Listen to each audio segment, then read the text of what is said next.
નમસ્કાર, world media ન્યૂઝમાં આપનું સ્વાગત છે। હું છું સભી શેખ। જોઈએ આજના નવા સમાચારો। ભરૂચના અંકલેશ્વર તાલુકાના પિલુદરા ગામ નજીક દિલ્હી મુંબઈ એક્સપ્રેસ વે પર તંત્ર અને કોન્ટ્રાક્ટરની ગંભીર બેદરકારી સામે આવી છે।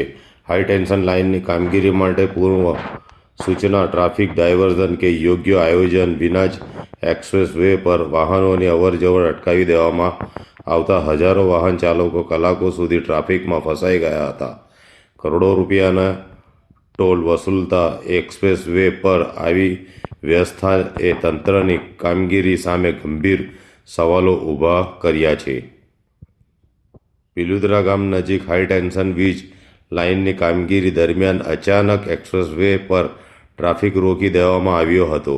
કોઈ જાહેર સૂચના નહીં, કોઈ વૈકલ્પિક માર્ગ નહીં અને ટ્રાફિક નિયંત્રણની પણ પૂરતી વ્યવસ્થા જોવા મળી ન હતી।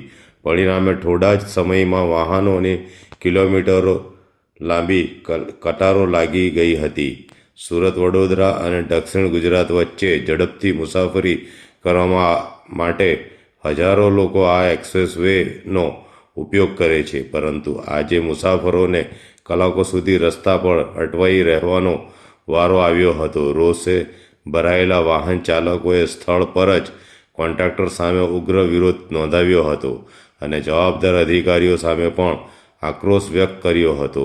સૌથી મોટો સવાલ એ છે કે જો આટલી મોટી કામગીરી થવાની હતી તો અગાઉથી જાહેર સૂચના કેમ આપવામાં આવી નહીં?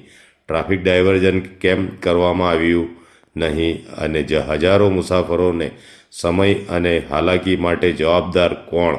કરોડો રૂપિયાનો ટોલ ઉઘરાવતી એજન્સીઓ મુસાફરોને સુવિધા અને સુરક્ષાની ખાતરી આપવાનો દાવો કરે છે, પરંતુ આજે પિલુદરા નજીક સર્જાયેલી સ્થિતિએ આ તમામ દાવાઓની પોલ ખોલી નાખી છે। હવે લોકોની માંગ છે કે સમગ્ર ઘટનાની જવાબદારી નક્કી કરવામાં આવે અને ભવિષ્યમાં આવી બેદરકારી સામે કડક કાર્યવાહી કરવામાં આવે।